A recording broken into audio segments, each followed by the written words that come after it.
I'm in Danville, Kentucky at Wilderness Trail. My name is Dr. Patrick Heist. I'm one of the co-founders of Wilderness Trail Distillery. We started off as the guys who go into distilleries and help to prevent contamination. This is my favorite part of these tours, drinking whiskey. Now this one is a special treat. This is our first barrel we ever made. And let's get nerdy about fermentation. One of the things I like the most about bourbon is that it's the perfect blend of art and science. Like, there's a whole lot of science that goes into turning grain into whiskey, but there's an awful lot of art into making that whiskey good as well. We've got our distillery under construction, literally just got fermentation tanks ordered, and those are about to be shipped to us. And the faster we can learn all the hard lessons about fermentation and distillation, the faster we can get to making good whiskey. One of the big benefits of having this channel and y'all watching these videos is that we don't have to learn all of these lessons on our own. We get to reach out to experts and find help. And today, I'm in Danville, Kentucky at Wilderness Trail because they have one of the foremost experts on fermentation. Fermentation is the process of taking grain, breaking down those starches into sugars, and then converting that into alcohol. And if you don't get that step right, there's no way you're gonna have good whiskey. So let's get into a tour here and then let's get nerdy about fermentation. My name is Dr. Patrick Heist. I'm one of the co-founders of Wilderness Trail Distillery. We started in October of 2013. According to our math, we're about the 14th largest bourbon producer in the world. Today, we make about 220 barrels a day. A lot has gone on here in the last 10 years. I started out with a passion in microbiology, got a degree in microbiology, and then went on to get master's and PhD in plant pathology. And so with a PhD in plant pathology and being a medical microbiology professor, it just seemed like the next logical step was get into distilled spirits production. All along, we wanted to be a growing brand, so that requires that you make more and more whiskey. So that's part of why we increased our production size. Being a contract provider, that also allowed us to kind of,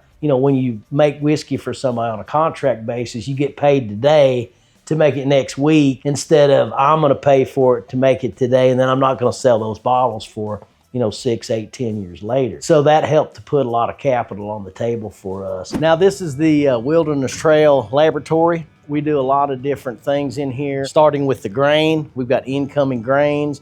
We're going to do testing on that, things like moisture content. The moisture content is very important because you're buying grain and not water, so you don't want to have too much moisture in there. Moisture can also affect how the grain is stored, how the grain flows through the process. Starch is what contains the sugar, and the sugar is what the yeast use to make the alcohol. So starch content is extremely important. When you consider that we have corn, rye, wheat, and malted barley coming in, we're looking at moisture content, starch content of those different grains, as well as just visual characteristics.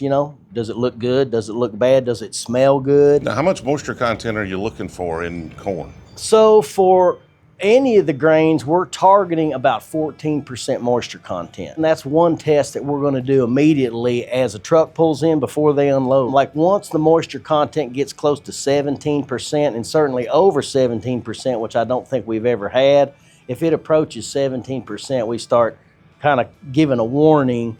And in some cases, the farmer has an opportunity to take it back to the farm and dry it a little bit more and bring it back. And then we have the milling of the grain. And then we do things like particle size analysis. If you look at the milled grain going in to make the mash, there are a variety of different particle sizes there. And so every day we're looking at our grind to make sure that there's no major differences in the particle sizes of our grind. Now, once that goes into the mashing process, we run a sweet mash process here. So you're probably very familiar with the sour mash process, and that is where you're taking the milled grain and you're mixing with hot water, but you're displacing a portion of that hot water with liquid left over from a previous distillation. That is the sour mash process. Sweet mash process, we're simply just taking all the milled grain and mixing it with hot, fresh water each time. And the difference there, when you go on the distillery tours and you ask, why do you do a sour mash process? The most common answer you'll get is because it makes it more consistent. And really, when we look at it, it's like, well, how would backset be more consistent than pure water? And you peel back the onion a little bit, and then you realize that, first of all, a lot of the classic distilleries in the state of Kentucky are very old distilleries. They're running on old equipment. You've probably seen wooden fermenters at some of those distilleries. So they're running with a little bit more background contamination pressure than a brand new state-of-the-art facility that made everything with preventing contamination in mind. So when you acidify the mash, you reduce the potential for bacteria that are present to contaminate the process. We started off as the guys who go into distilleries and help to prevent contamination. We started off as yeast providers. I started a company called Firm Solutions with my business partner, Shane Baker. And that company markets yeast and enzymes and fermentation products to currently about 600 distilleries and breweries around the world. So over the last couple decades, being in hundreds of distilleries, solving problems, it gave us a lot of knowledge, to where we got to the point of saying, hey, let's take all this knowledge and build a distillery. That's probably one of the things that makes Wilderness Trail super unique, is the fact we used experience in so many other distilleries to build it. Yeast gets the blame for every problem that a distillery or a brewery has. So we recognize, what causes contamination at distilleries. What are the good ideas? What are the bad ideas? And when we built Wilderness Trail 10 years ago, we had an opportunity to build a new facility that excluded some of the issues that we have with more traditional, older processes. And so therefore we were able to run a sweet mash, and we have a different dynamic. So our pH, our acidity is different in the mash. It's different throughout the fermentation process. And so therefore our distillate is going to be influenced by the difference in acidity of our mashing process. Some other things that we look at in the laboratory, we're very focused on fermentation. We often talk about, hey, the barrel makes 50% of the flavor, or, the yeast and all these different things. We're going to look at alcohol production. We're putting a certain amount of grain in each batch, and before that even starts fermenting, we can calculate what should we achieve in terms of alcohol by volume in that batch. And then if we don't hit that number, we can go back and say, were our temperatures off? Did somebody add the right amount of yeast? Did the starch get properly converted into fermentable sugars? That's one of the parts of the mashing process. That's why we heat the mash, is to help convert the starch in the grains to sugar. And if that's not done properly, then you don't get release of sugar and you don't get the alcohol you're supposed to get. There's enzymes involved with that. That's why we use malted grains in there. That's why most whiskey recipes have a little bit of malted grains. We also supplement with some commercial enzymes. As we go through the process of fermentation, that kicks off at the moment you add the yeast and goes for 2 or 3 days. Throughout that time, we're going to be checking that mash for different things. We're going to be looking at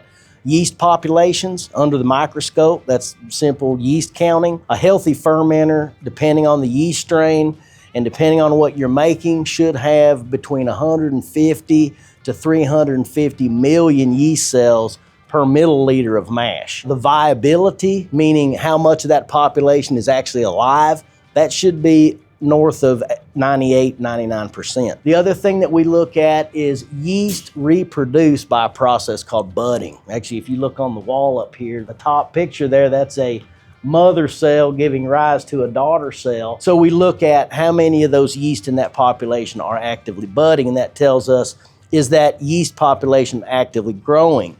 And that's important for alcohol production. Basically, this is a list of different chemicals that we're looking at. You can see ethyl alcohol right here. These are some of our sugars. There's glucose, and you can see that number is very low. This is actually a sample of a fermentation that is finished. So we have very low sugar content. We have very high alcohol. That one's almost at 10% alcohol by volume. So that's pretty typical for what we're hitting around here. On here, we have another couple chemicals, and one of those is called lactic acid. That's an organic acid that is produced by bacteria, but not yeast. So when we see that accumulating in our fermenter, we know that we have bacterial contamination. Being experts in microbial contamination, when we see that, of course, we're going to alert the production team, hey, we need to do a better job of cleaning. You know, maybe that's why we have contamination in that batch. If we know that we have contamination, we're actually, as microbiologists, we have the opportunity to go into that fermenter and actually culture those organisms. Is it a bacteria? Is it a yeast? Now that's important because 4, 6, 8, 10 years later, when we're pulling that whiskey out of the barrel and we're saying, oh wow, there's that vanilla from the barrel. You know, there's that nice flavor I get from that particular yeast strain. You know, here is that sweetness from the corn, the spiciness from the rye. Well, what the heck is this flavor over here? And then we can pull those bacteria out of the freezer, and sometimes it's like, I can smell that flavor coming off the plate where the bacteria is growing, and then we can match it and we can say that bacteria produced that flavor. Has that happened where you've had a contamination that ended up being positive? Absolutely, yeah. And a lot of times when you think about contamination, we're thinking about E. coli and salmonella, things that make you sick. But the types of bacteria and yeast that contaminate our process, while we want to avoid that, these are the types of organisms that are used to make yogurt and fermented foods. These aren't like the type of bacteria that make you sick. We do that not only here at our distillery, but as our Firm Solutions company, we do that at hundreds of other distilleries. So over the last 20 years, we have amassed a collection of about 250,000 different bacteria from distilleries all over the world. And if you really want to crack the flavor code on some of the most famous old bourbon distilleries, Scotch and Irish whiskey distilleries, some of the old Canadian distilleries, you really have to look beyond the typical mash recipe and the yeast that they're using and look at what contamination profiles that they have. Well, you don't have Stitzel-Weller's contamination profile laying around, do you? Well, actually, it's right over there. So, analytical chemical test that I described to you, where we're looking at lactic acid, alcohol, and sugar, that is a HPLC.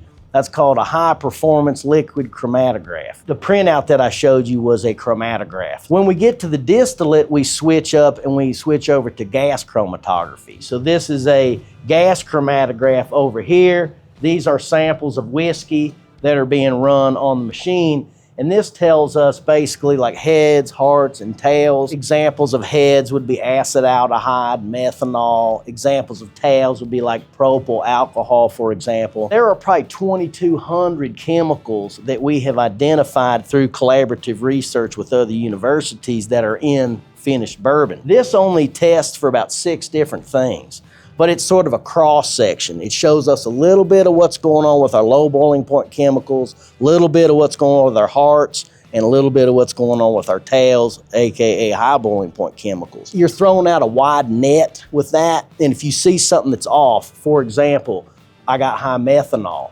Maybe we need to do something about the way that our heads are being pulled off of our still. Would we go back and throw that batch away? Of course not. It may be the best stuff ever. You don't really know. But if you don't keep track of the data, you have no way of going back and duplicating it again. We try to do a lot of experimentation at the laboratory phase, so we're doing it on a micro scale. You also have to realize that that doesn't always reflect what happens on a large scale. So we're constantly, trying to figure out ways to do things in the lab that make sense at the large scale. But we also have this huge distillery to where we're doing it on a large scale, and we can also get information that way. Is there a way to use this, if you have a distillate already, barrel aged, to reverse engineer kind of what made that taste however it tastes? So you could do some of that here, for sure. We use other types of more sophisticated technology, like at the university level when we're studying this stuff, we're using things like mass spectroscopy. A lot of people believe that you can take a sample of bourbon and just put it in a machine and it tells you everything. But a lot of times when you're doing tests, you have to sort of tell the machine what you're looking for. There's really not anything that just feed in the sample and it just tells you what it is.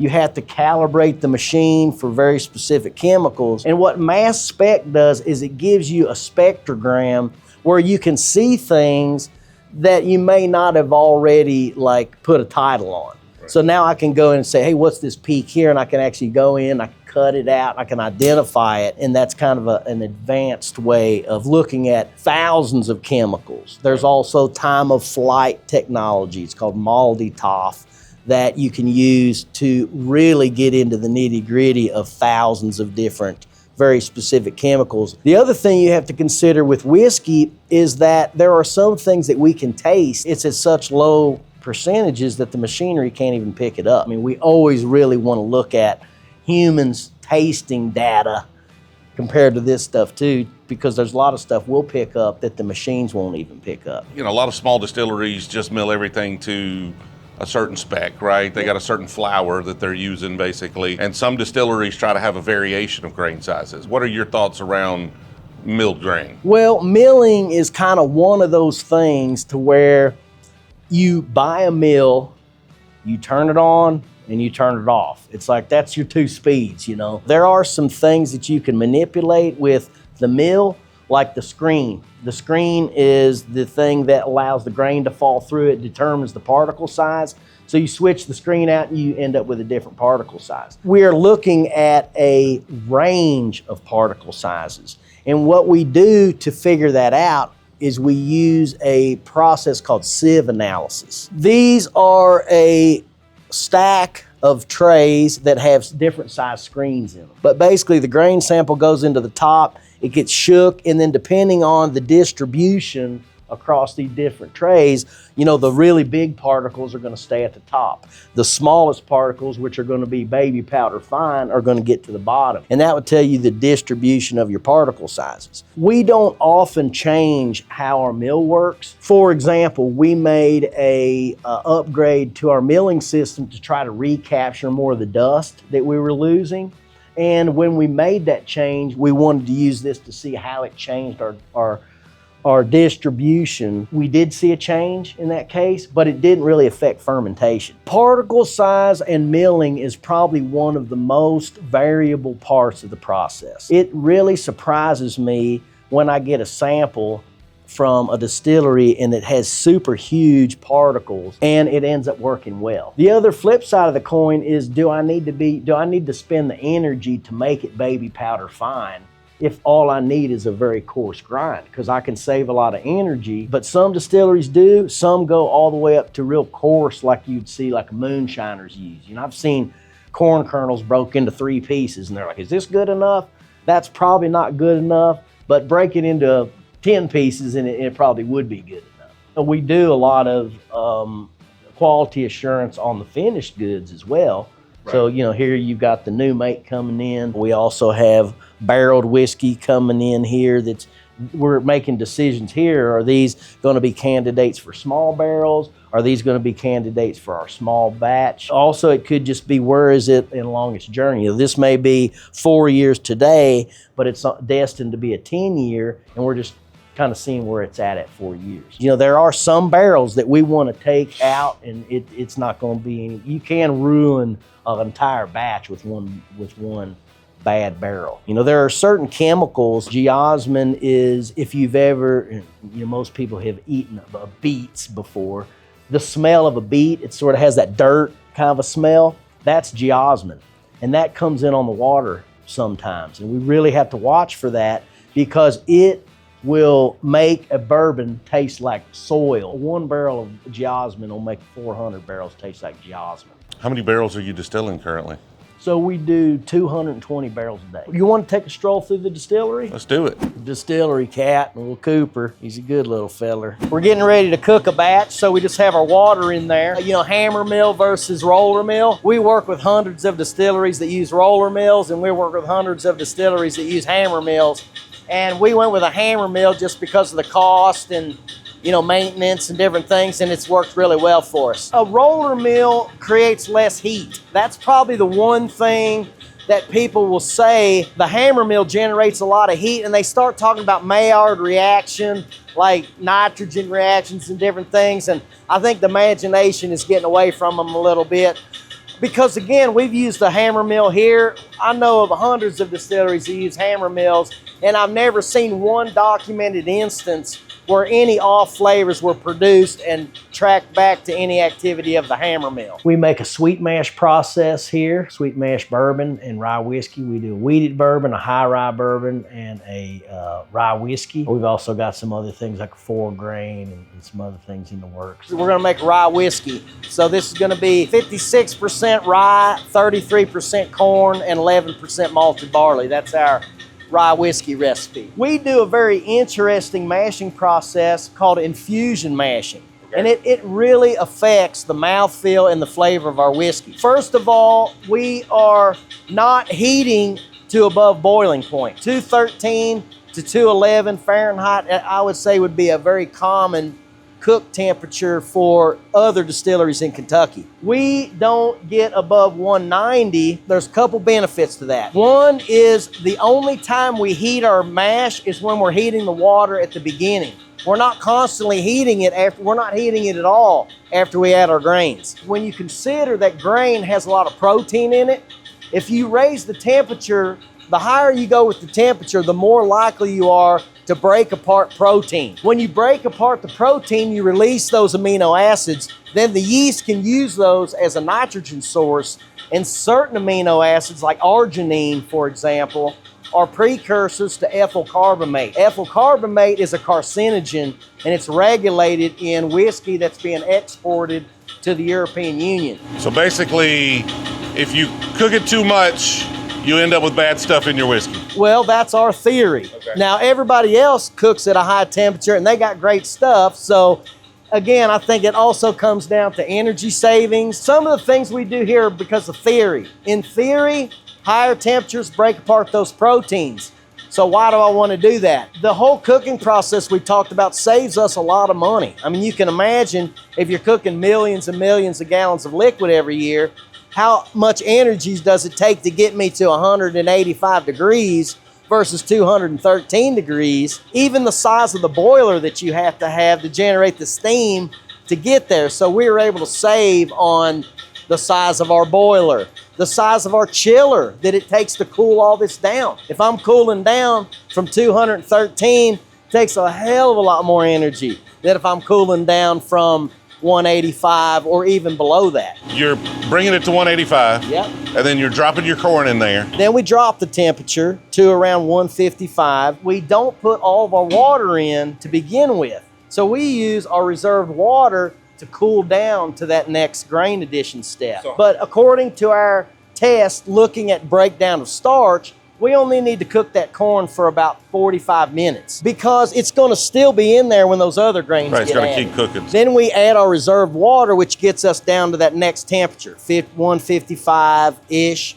And that's when our wheat or our rye will go in. We're going to let it sit an additional about 30 minutes or so. The whole process here is what, 2.5, 3 hours? Yeah. Once our barley is in and it sets, we're probably sitting at about 135 to 140. And that's when we're going to kick our chiller on. So we're starting our fermenters about 85, which is something else that can vary depending on the distillery. Some distilleries start their fermenters in the 70s. This one, you can feel there's a lot of heat coming off there.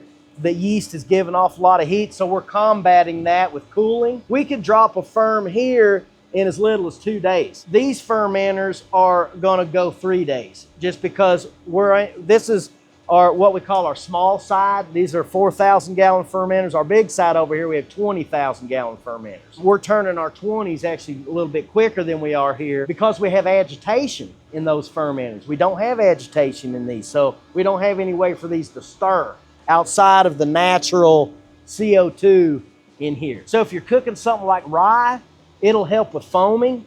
So that's one reason why you might want to agitate. Otherwise, you have to set your tank levels lower to allow for expansion. Once fermentation kind of dies down and you don't have this CO2 production, the particles start falling and caking on the bottom.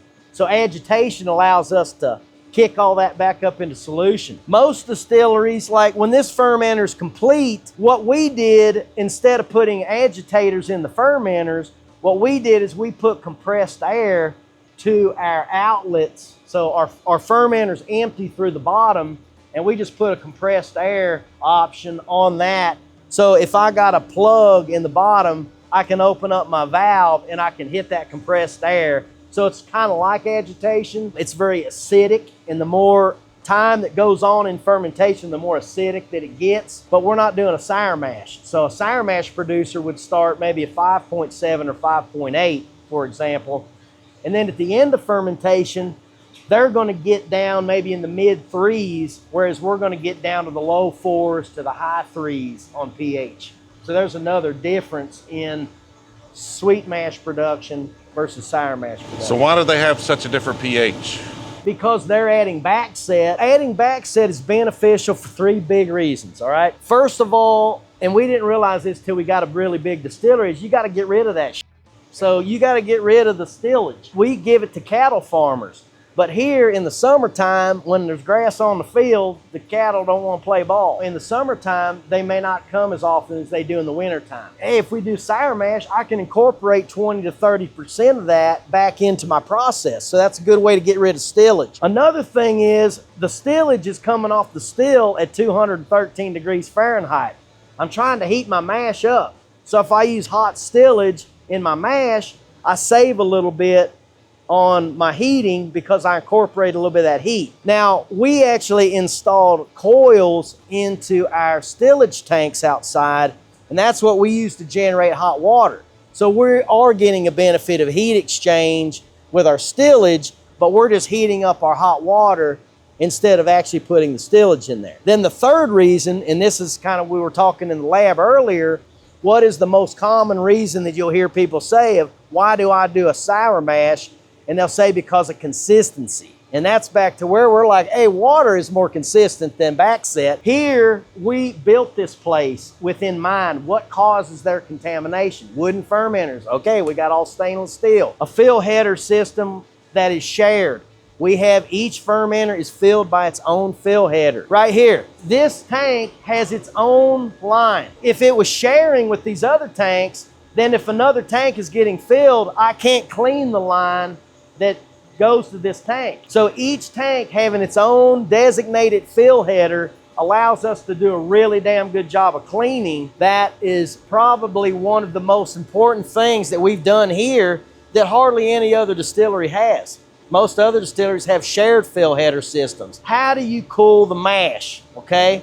We cool our mash in the cooker with coils that are in the cooker. A lot of distilleries have external heat exchangers.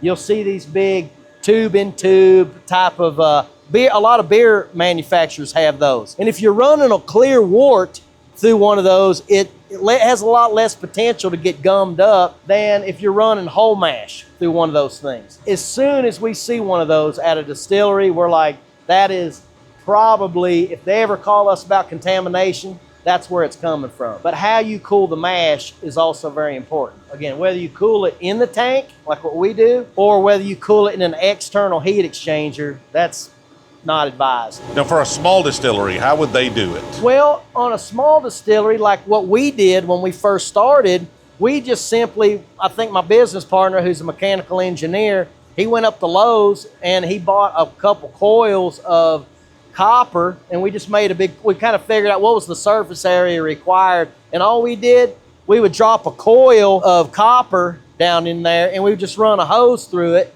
and then we just agitate the mash while we're running cold water through that, and then we'd actually collect that water for our next mashing because it was kind of hot. Let's talk about fermentation temperature then. You say you're trying to keep this below 94 degrees. What's the range that's acceptable? Well, you can ferment as low as 70 degrees, but you might have to let it ferment for 9 days to get that. And that means I'm going to be using this tank for 9 days. I could have turned this tank over 3 times, and that's kind of where you look into how many tanks do I have to buy to get the job done. Some beers are even fermented in the 30s to 40s and 50s, like certain types of lager, for example, are fermented at very low temperatures. But it takes months sometimes to ferment. We're trying to ferment in 2 days. What's the effect on the actual distillate that you produce? Well, that's arguable because there are certain yeast strains that are affected by temperature differently. Some yeast strains won't ferment at 95 degrees. The yeast that we use can ferment up over 100 degrees.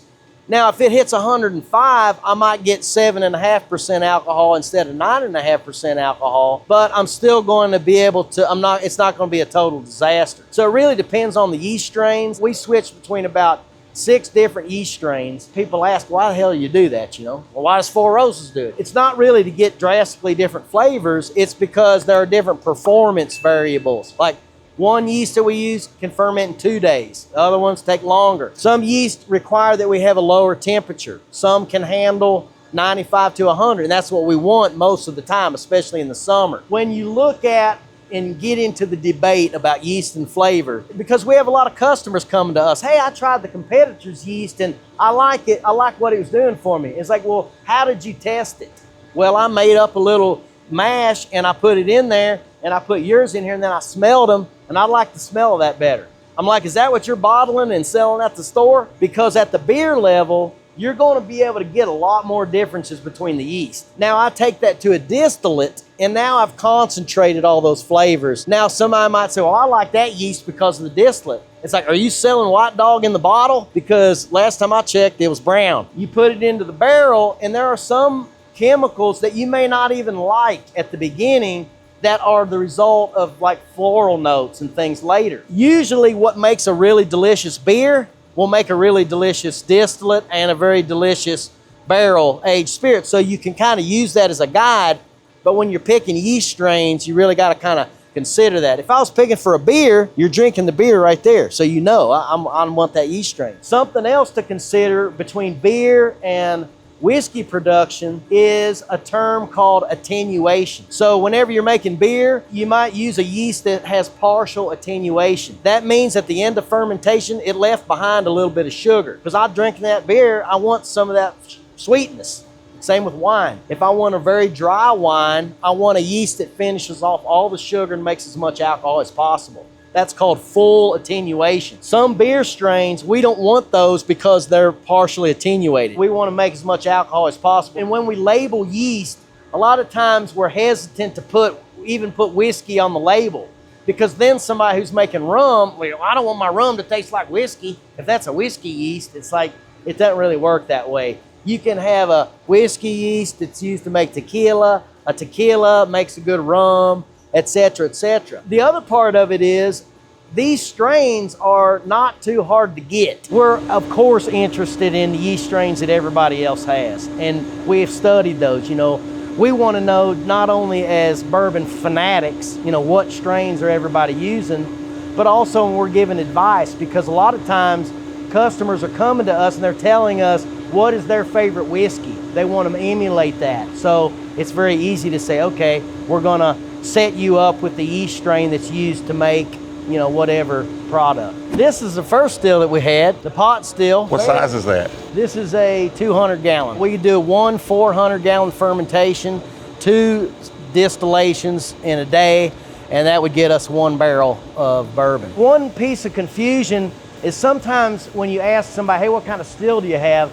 They'll say a column still, just because they have rectifying column. But anything that starts with a pot is a pot still. So this is a pot still. We have 2 separate rectifying columns here. So we're putting the fermented beer in the pot. We're heating it up. Now this pot is actually heated with a water bath. So this has got a water bath that surrounds the pot. So our electrodes go into the water bath and not into the pot. That's kind of what we were talking about earlier. Distilleries that use really small stills, they have electrodes that heat the beer going right into the beer. And therefore you have to louder. You have to take away the solids if you do that. So we just did it to where our electrodes are into the water bath. The distillate is going to rise through here.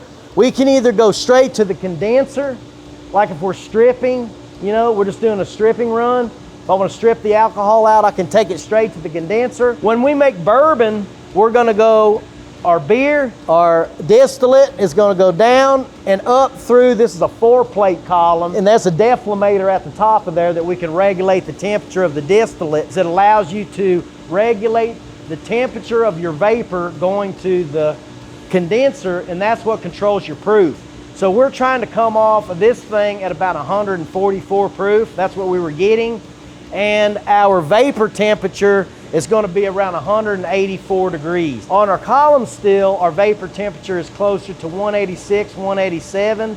And so we're coming off our column at about 137 to 138. Even though you have kind of dialed in what proof do I want to come off the still, there's also what proof does the still want to come off. If we wanted to get 146 proof out of this thing, we might have to fight it to get it, but we can get 144 real easily. You sort of have to kind of balance out what you want and what your still do the best job of giving you. When we make bourbon, we're gonna go from the beer up through this 4-plate and then straight to the condenser, and we've got our new make ready to go into the barrel. We're not stripping first and then redoing another distillation like a lot of distilleries do. Some people think the more you distill it, the more you clarify, but really when you're making bourbon, you want to leave in a lot of that stuff. That's why the law states that you can't distill it over 160, because you're getting rid of a lot of really good stuff if you do. What do you think the flavor profile difference is going to be between making it on something like this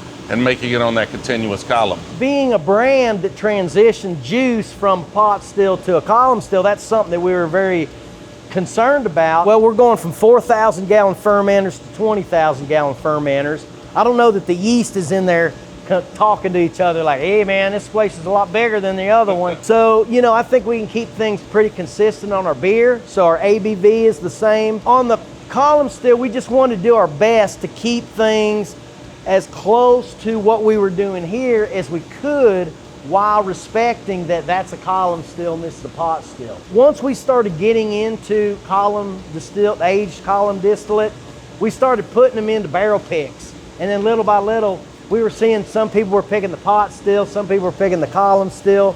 So it fit really well with our flavor profile. So we started distilling on this system in October of 2013. We put in our first column still, which was 18-inch diameter. That was running in June of 2016. And then by the middle of 2018, we had our 38-inch column. So these are two separately operating column stills. Whenever you talk about columns, normally you're going to refer to them by their diameter. So we call this our 18-inch column. This is bigger than 18 inches, you can tell. It's about 43 feet tall, but 18 inches in diameter. This still over here, this is 36 inches in diameter. So very large. We can get about 40 barrels of bourbon a day off of this still. We can get 180 barrels a day out of the larger still. One of the things that we really didn't talk about when we were over at the pot still, on a pot still, we're making cuts manually. You're heating the beer in the pot. The first stuff that comes off is your lowest boiling point chemicals. That's going to be your heads. Then you get into what's called your hearts. And then as you continue cooking, we're cooking in a pot for 4-5 hours. And you're continually having to increase your temperature to get that last little bit of alcohol out. And that increasing of the temperature is what brings over eventually the high boiling point tails components, like propyl alcohol, for example. So that's all being done manually over there because the mash is spending 5 hours in the pot. Over here, the beer only spends about 50 to 70 seconds in the column. So how are we cutting our heads and our tails? The beer goes in near the top. The beer is coming down. We have steam coming in from the bottom, creating a temperature gradient. So we're setting at about, I would say, 199 at the bottom and about 213 at the top. As the beer, alcohol-containing beer flows down the column, it gets hotter and hotter. So by the time that liquid hits the bottom, all the alcohol is in the form of a vapor. The alcohol vapors go up out the top, get condensed in condenser number 1. That condenses the vapor into low wine. The low wine then goes into the doubler. This is the low wine that got condensed off of the column. It's in here.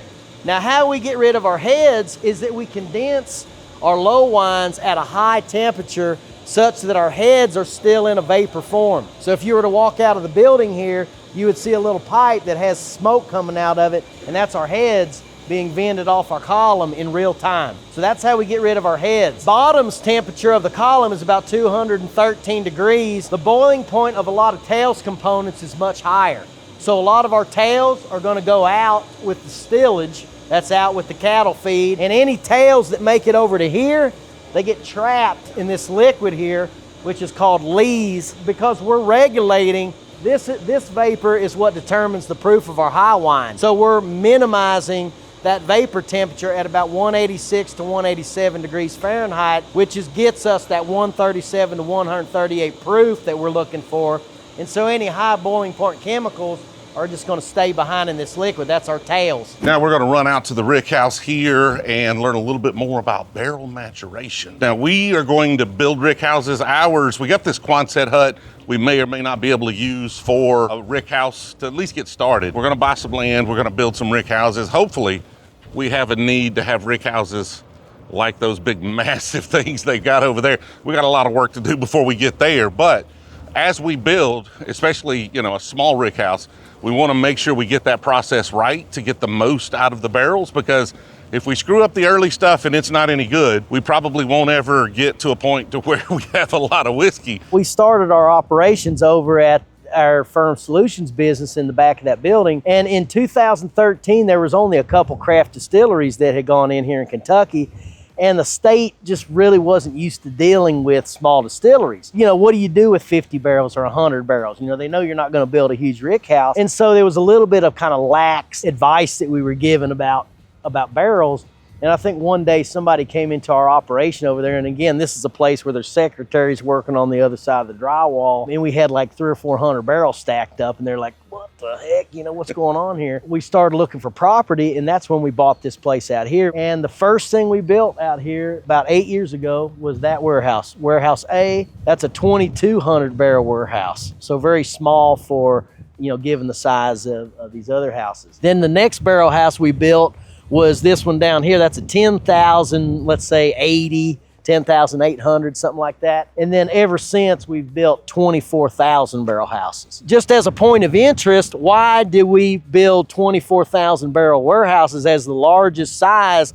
Because that keeps us at or below the square footage to where you're required to sprinkler. So we have an option of putting sprinkler in or not. In our tasting room, it's 15 square foot per person occupancy. And if you have over 99 occupancy, we have to put sprinklers in the building. Basically, our tasting room can't be more than 1,499 square feet, unless you want the expense of putting in sprinklers. I guess they assume if there's a fire, 99 people can get out, 100 people may trample somebody to death. They don't want a disaster of 100 people dying, only 99. Well, the other question, that we've asked, other distilleries is name one situation where a fire suppression system has put out a fire in a barrel warehouse. And the answer we get is never. So these are just some cool old barrels. That's our 50,000th, our 20,000th. We've got our 250,000th somewhere around here. Did you do something interesting with number one? We did do something interesting with number one. Actually, we might be tasting it with you. Uh-oh. Okay, that would be very interesting. When we started our distillery, we went with traditional warehouses. We just did not want to take that chance. Palletized storage was the jury was still out back then, 10, 11 years ago. Nowadays, that we've had a lot of customers that are getting mature whiskey from palletized storage, we're really not seeing any reason why that's not also a good option. So if you build another one right now, do you do a rick house or do you do it palletized? We would do traditional. That's just our belief. That's probably one of the less scientific. So you're super scientific in there. You're a little romantic in these. Yeah, you gotta be. Just something I love about being in a rick house versus like a palletized warehouse is just like whatever. Yeah. But like the smell and the look of a rick house, I want a rick house. Some other things that I'll tell you about the rick house. Here in Kentucky, we see, hot summers, cold winters, and that fluctuation of temperature, allows very different dynamics. So there is fluid dynamics that are occurring in the barrel. When the barrels are hot, the whiskey swells in the barrel and kind of pushes into the wood. And then when it cools down in the winter, it retracts. And so that expansion and contraction of that whiskey in and out of the wood facilitates the extraction of the chemicals and the color and a lot of different flavors. Something else that happens over time is we have chemical reactions that are occurring. Esterification, esters are what give us a lot of the classic vanilla and caramel. A lot of the fruity and floral notes are from different esters. Esters are formed when alcohols condense with organic acids. And a lot of that happens within the barrel. We started talking about it earlier, but when you look at barrels, a lot of times we're talking about white oak barrels with a number 3 char. That's all you get. We use white oak barrels here. We do a number 4 char. That was kind of another non-scientific decision that we made. It was kind of like whenever Spinal Tap decided to turn their amps up to 11 instead of 10, we were like, hey man, 4 is as high as it can go. That's got to be the best. You know, there's the char level, but there's also the seasoning of the wood. Most Kentucky bourbon goes into barrels that were air dried for 3 to 6 months. That's the seasoning of the wood. We go into barrels that were air dried from 18 to 24 months. The barrel producers call that seasoning process deacidification. And very specifically, what's happening with the staves is they're sitting and experiencing the season. They're getting rained on. There's fungi growing on there that are basically causing the process of wood rot. I mean, if you let those staves sit outside for 10 years, there wouldn't be nothing left but sawdust. But over the course of 18 months, 2 years, you start just getting the beginning of that degradation process. So it increases the porosity of the wood, allows the whiskey to flow into the wood easier. It also takes very large, complex structures like cellulose and hemicellulose and breaks them down into smaller compounds that are more easily extractable out of the barrel. But back to the concept of deacidification, that is actually the volatilization of tannic acids out of the wood. So the longer you season it, the less you should have to age it before it gets really good. When you started building rick houses, or when you bought this property, is there anything in particular you looked for when considering where to place these rick houses? So there obviously is a very detailed site plan that goes with this place. I mean, there's rules. You know, the warehouses have to be properly bermed. You have to have containment. If all the liquid in here escaped, where would it go? So we've got proper berms. We've got containment ponds around here that would capture the liquid to help dilute out alcohol in the event of a spill. We also have to have the rick houses a certain distance apart, but also based on the contour of the property, where do you want to place them that makes sense, so you're not having to deal with hills and different things as much as possible. But it's really just property and then adhering to all the laws. So there's no magic as to, you know, placing them on a particular part of the property or paying attention to the way the wind blows or sun. That all is very important, but we're open sun. We get a lot of prevailing winds, which is good. Some bourbon that's aged in kind of swampy areas where you don't get good turnover, it takes on kind of that little bit of a mustiness. You know, that's kind of where, you know, regulating your wind is up, wind is down, because that wind actually takes away a lot of evaporated distillate. But this has been an excellent place to mature whiskey. I mean, we've got all the factors that we want. Kentucky itself is a great state to mature bourbon, and a lot of that is the humidity. We have customers out in Nevada and Texas and different places, and if they didn't have manipulations in their barrel warehouses, they wouldn't have a drop of anything left after 4 years. Evaporative loss is a real big deal when you move in other places. What do you want your humidity to be in a rick house? Yeah, so we try to stay in that 60 to 70% range. So anywhere between 60 and 70, you try to stay there. What happens if it gets out of that? Well, when it starts getting higher in the spring, that's why we open up our windows and allow that airflow to come down and lower that a bit. But you don't, if it gets lower than that, you don't really have any humidification. Just not a problem you run into? It's the beauty of Kentucky. It kind of takes care of itself. Yeah, it does. And the thing that you want to kind of watch is, you know, if it's too humid in here, you'll start getting condensation on the outside of the barrels. And that's not really detrimental to what's inside, but it could, for example, start rusting your hoops. And when you consider that a lot of the vapors in here are alcohol vapors and other things, the condensing that occurs on a barrel could be very acidic. So you not only have rusting of the hoops, you would have an acidic component on there that would further degrade that material. You don't want your hoops busting on the barrel. Too much humidity and you start losing proof instead of gaining it. You know, here in Kentucky, as the barrels age, we're losing more water than alcohol, so we're increasing in proof over the years. Is there a particular cooperage you're using? We use mostly independent stave. It's actually called the Cooper Select barrel is what we use. And you know, I had mentioned that the additional seasoning is very important whenever you're looking to release a 4 to 5 year. Now that we have a more long-term strategy, whiskey that we know is going to go at least 8 to 10 years, some of that's going into 3 to 6 month air dry barrels. You know, once you get to 8 years, for example, you have already remediated the tannins and different things that you're trying to get a step ahead of with that seasoning. So in that case, we'll save 20, 30 bucks on a barrel by just getting a 3 to 6 months. So we got Riley here, Riley the Extraordinaire, and Brian Sawyer's back there. And these guys are gonna take us to some cool barrels. Well, this is my favorite part of these tours, drinking whiskey. Somebody's gotta do it. This is a rye whiskey barrel that we have here. It's a 7-year rye whiskey. There's a bung on the actual head. That could have been an example of one when we couldn't hardly get barrels. So we're actually gonna drill into this one and let you guys try it. If it has a bung in the head, typically that's designed for palletized warehouses. So you can stack them up on their ends on a pallet and just stack them on top. I've seen some where they just do both. They'll palletize them, but they'll also have that belly bung on the side of them because you're dumping them, you know, like a lot of dump troughs or stuff need them to roll like this. 7-year rye?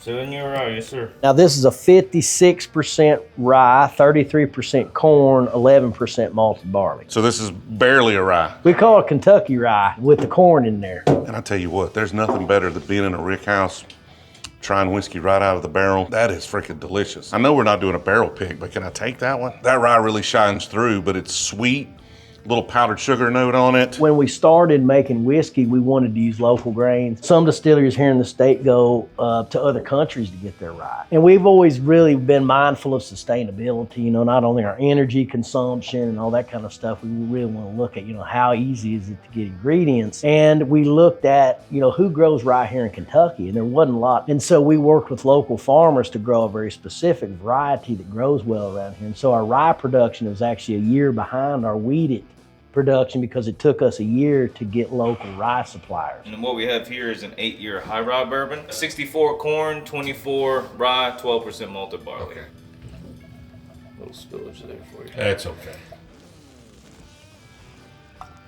There's a little darkness to the sugar in that, like a little darkness to, and I get that on a lot of pot distilled bourbon. And I'm wondering if that's is that coincidence or is that like a distinctive note of a pot distillation? I haven't linked that to pot distillation, but one thing that we know that occurs starting at that 4 to 5 year mark, and again, this one's an 8-year, when you look at the structure of the wood, at about that 4 to 5 year mark, you start seeing sugar disappearing out of the wood, and it is measurable as soluble glucose in the whiskey. So there's actually sugar, measurable sugar in the whiskey that's coming out of the wood. A lot of companies that are doing pot distillation, I get raisins and like just kind of dark fruit on a lot of their stuff. And that just could be, you know, coincidence with their process or their barrels or whatever.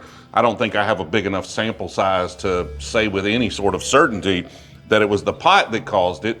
It's just kind of an interesting phenomenon that I've noticed lately with a lot of pot distilled bourbon. This is really subtle though. This is not like most of the time, those that have those like raisiny dark sugar notes are like really strong. This is just like a subtle little brown sugar note on it, like a really dark brown sugar. So this is a 10-year wheated bourbon. The mash bills are fairly similar. So you got 64% corn, 24% wheat, 12% malted barley on this one. We had only been distilling for about 9 months. This is probably one of the first 100 barrels we made. Dude, that's crazy color. Now, a lot of your wheaters tend to have a little funkiness to them, a little bit of that kind of wheated funkiness that you get. Like it's not, I mean, funkiness sounds like a bad note. It's not always. This one does some really weird stuff with it though. That's really nice. Like it hits you with a little red fruit up front and then kind of gets into that almost like a malty funk. So it's hard for me to come up with good tasting notes to describe that to y'all because that is very, very interesting. Now this one is a special treat because there's only been a handful of people in the world who have tasted this barrel. This is our first barrel we ever made. And we didn't pick this because we thought it was the best barrel we have. We picked it because it's our #1 barrel. We believe we're making good stuff every day, so even the first barrel that we made, we think you're going to really like. We thought it'd be a special treat for you. That's fantastic. Barrel #1 here at Wilderness Trail. Again, crazy color like that. Obviously, that one's pretty old. This one's 11 years. Barrel #1's delicious, but it's a little bland compared to the rest of them. Like really the flavor started amping up on the other barrels, right? Like this is good whiskey, and I think a lot of people would enjoy this. It's not as like interesting as some of the other barrels. Well, starting with the rye whiskey, should have started with the wheaters first. This is what I would consider mainstream Kentucky distillate. My opinion is a lot of the mainstream Kentucky stuff is a little bland. It's a little boring. It's a little like nobody's going to be offended by this. It's designed for a mainstream palate, and that's what this is. I don't know if there's a person in the world that would try that and say that's bad. And honestly, like the more I go back to it, there's a lot of subtlety and really, really specialness there. So that's like a high-end Kentucky mainstream. The rest of these, you might need to be into whiskey a little bit to really enjoy them, right? A little more flavorful in one particular direction. So this is a wheater. No wheated funk on that whatsoever. Like that would be one of the best wheaters on the market right there. That'd compete with Weller. That would probably be, based on my palate today, one of the closest in profile to that. I don't think it gets the brightness of the red fruit, doesn't come through quite as much as say a 107 does, but this is definitely in that vein where it's a little more red fruit. And honestly, there may be people that would like this better than a 107. You use a little more malt on it. Yeah, 12% malt. Because I get just a hint of that on the back end, and honestly, I think that's the biggest difference between that and a Weller, is just on the finish. Not much. It's not super malty. A little of that malt comes through, which I kind of dig. I mean, I like it. Since we're running a sweet mash process, again, there's that kind of dynamic there with the acidity. I don't know what proof this is, but it's probably sitting somewhere around, I'd say 116, 120. So where it started to where it ended up. I don't know what they're going into the barrel at, but that could also be a very important dynamic. Like if they're going in at 125, coming out in 130s or something, that'd be a lot different. And then diluting down to 107. How many barrels that are 8 years old do you have that taste anywhere similar to that? Right off the top of my head, I would say probably just a few hundred. And then every year that gets more and more. You know, we're laying back 20-something thousand barrels a year now, and we have been for probably 4 or 5 years now. So yeah, you can see by the rivets on here, these are Missouri barrels. So the Cooper Select barrels, because of the additional seasoning, they only do that at their Missouri coopers. Do y'all chill filter? Do y'all non-chill filter? No chill filter. We haven't ever had a problem with flocking. So even our vodka that we do at 80 proof, we don't even chill filter that. We haven't had any issues. I think that's a testament to the, the purity of, sometimes when you get oils and other things that carry over, that's what leads to that. Yep, we're laying her down little by little. This barrel will be 12 years old in October. All the barrels are following this barrel. If that's a sign of what's to come with age with your stuff, you're going to be in a good place. If I could let somebody know something about Wilderness Trail, it would be to come and visit Wilderness Trail, because we really have an excellent facility here. We do really have a special location. We have special people here. I think it's just something you really have to see for yourself and experience for yourself, because we do offer a little bit different of an experience here. All right, now we've got done with drinking whiskey and taking the tour, and I'm just enjoying the rocking chairs here on the porch. Had a great time here. I want to thank all the team from Wilderness Trail for setting this up, allowing us to come in, and honestly, just answering any question we had. Like, we've got a lot of questions to try to make our distillation journey a little bit easier, and they were open about anything we may ask. And that's one of the things I found with a lot of these distilleries, is there's a camaraderie there. There's not a lot of secrets. Sure, somebody may have a proprietary yeast strain they don't really want you to have, but as far as information sharing, most folks are open and honest. But I think Wilderness Trail here is going to be a great resource for us as we continue to try to learn and head down our bourbon journey. I appreciate y'all watching all the way to the end. We'll see you in the next one.